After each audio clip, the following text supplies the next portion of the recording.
A good many folks think of civil defense in terms of men and women in white helmets and armbands, watching the skies for bombers that haven't come, rolling bandages for an enemy attack that hasn't happened, and that we hope won't happen. But civil defense is much more than that. Civil defense is all of us as individuals and as members of already organized groups working together. Right now, thousands of us, without realizing it, engage in civil defense activities of many kinds. This is not something in the remote future. Civil defense is an investment of time and dollars on which we are receiving dividends today. It's a living and growing force which in some manner touches all of our lives, whether we know it or not.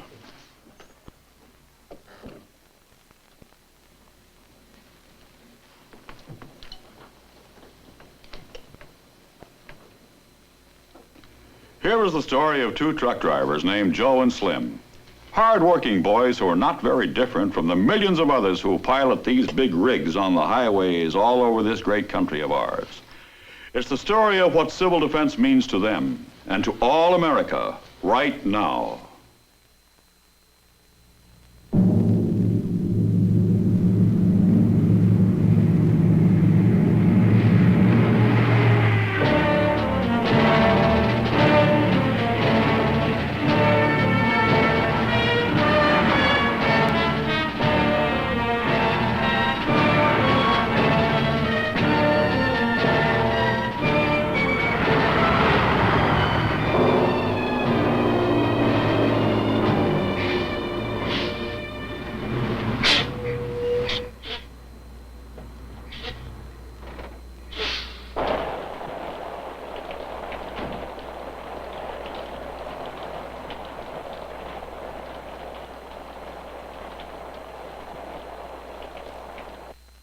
Hiya, Slim.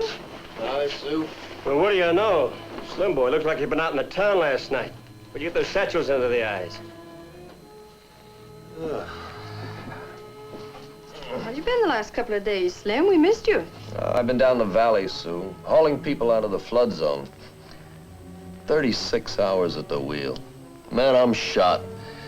Well, the ICC suspended all the rules for the emergency, so we didn't have to take any rest. Yeah, they should have been pushing those trucks. Yeah. We've been getting it all day on TV. Must have been really rough. Here, let me turn it up a little. In 3 states are slowly going back to normal. Now we can begin to count the tragic toll. 53 have lost their lives, more than 100 missing, property damage of more than $1 billion. But there is a brighter side to the picture, the 3,600 families who got out in time. It'll be a long time before they forget the truckers who moved them to high ground just as the floodwaters were lapping at their doorsteps. It was a gigantic operation involving more than 600 trucks.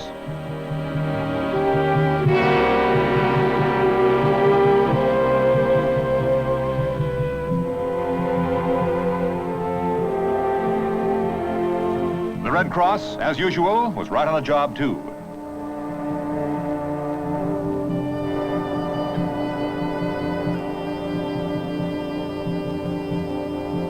Gee, we've got a real live hero with us. Skip the hero stuff. Turn it off, Sue, will you? Sure, Slim. Gosh, I'll bet after all you've been through, you don't want to see any more of it. No, it's not so much that, Sue. As a matter of fact, there are a lot of things I want to remember. Things that kind of get you, like those kids at the emergency feeding station the Red Cross set up just outside the flood zone. Now, they piled into that grub as though they hadn't eaten in a month of Sundays. And there were funny things, too. Like the crazy things people take with them in an emergency. Things that give you a pretty good idea of what each of those people was like. Well, the kids, of course, brought the things they loved best, their pets, which didn't always get along together.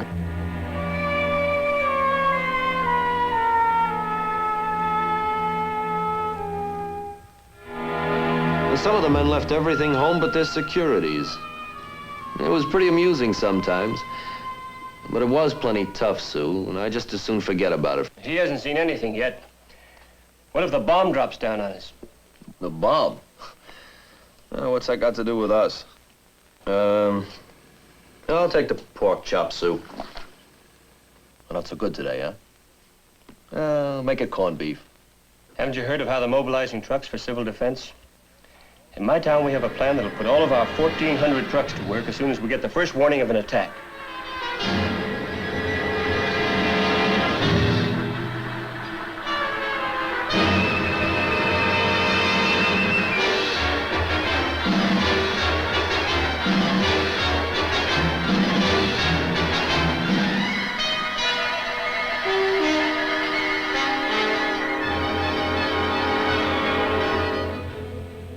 Some will evacuate people from the probable damage areas to safer places.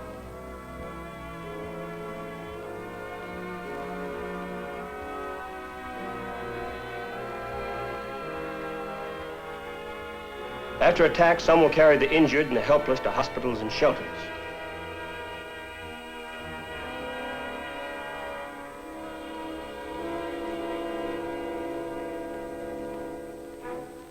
But civil defense traffic won't be all in one direction. After a bombing, there'll be trucks carrying medical supplies, food, clothing, water, extra fire hose, and other necessities toward the disaster area. Yeah, that's right. I guess they'll be cooperating with all the other transportation agencies, too. Some of the relief supplies probably will come by water. And the trains will have to unload some distance away from the disaster area. And so will airplanes. But each of them will have its job, too. And we'll have to help all of them deliver the goods. Our civil defense director has told us that every truck in our area has been inventoried and a job assigned to it. Even specialized carriers like tank trucks. They can be steam cleaned in a few minutes so they can be used to haul water. Automobile carriers can haul all sorts of special kinds of equipment, even small boats. Local delivery trucks, the ones that survive, have been assigned assembly points from where they'll be sent on other missions like hauling auxiliary police to areas of heavy traffic or auxiliary firemen to help man the hoses. Others will be turned into ambulances to carry the injured to aid stations and hospitals. There's water service and gas and telephone communications to be restored.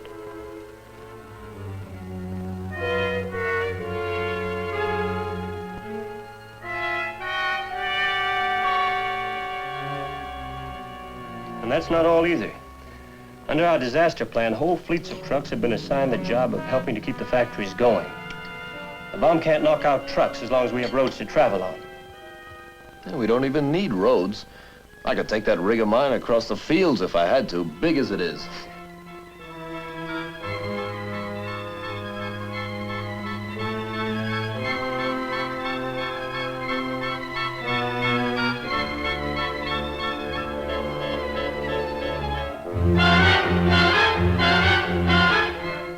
Yeah, that's right. And we may have to do that because after a bombing, a lot of bridges are going to be out and a lot of roads will be impassable. We may have to do that to keep materials moving into our industrial plants after the bombing, to carry away the finished products. And maybe after an attack, we'll even have to move whole factories to new locations. After the first emergency is over, the trucking industry's real job will just be beginning. For no matter what happens, we have to keep producing. Well, that sounds like a lot of organization. But I know we don't have anything like that in my town. Well, they'll get to you, Slim. Civil defense and the trucking industry are planning now on emergency uses for all of our 10 million trucks, spotted in every city and town in the country. That's right. Nearly everybody's doing something for civil defense now. Why, even my kid brother, who's really just a baby, will fly courier missions for the Civil Air Patrol. And Tom, back in the kitchen, is in the emergency feeding unit. And I even broke down myself and became a Red Cross nurse's aide. All kinds of people are working in this together. And they would have overlooked their best bet if they hadn't planned on using the trucks, too. Overlooked a bet? Why, it would have been criminal. We showed them what we could do with trucks in some full-dress rehearsals for disaster. There were the Missouri River floods that covered parts of 3 states. And Texas City, where 500 people were killed when a phosphate ship blew up.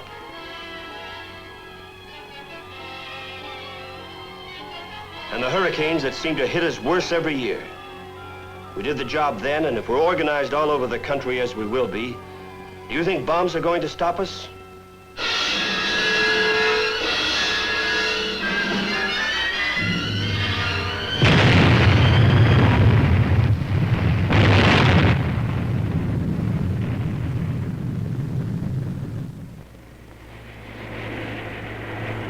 Not on your life.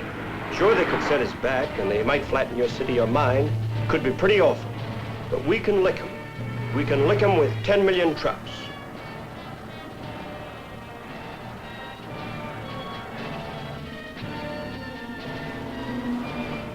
Yes, Joe is pretty impressed with the responsibility of his industry in time of disaster, and rightly so. The trucking people have shown us they could do the job by doing it in the past when civil disaster struck. But of course, if the bombs begin to fall, it's going to take more than those 10 million trucks. It's a job for all of us, for me and you and you. And it's a job particularly for trade and industry groups of all sorts. The trucking industry is showing the way. All over the country, they're organizing against the day we hope will never come. And if that day does come, they'll be ready. And come what may, we'll roll forward.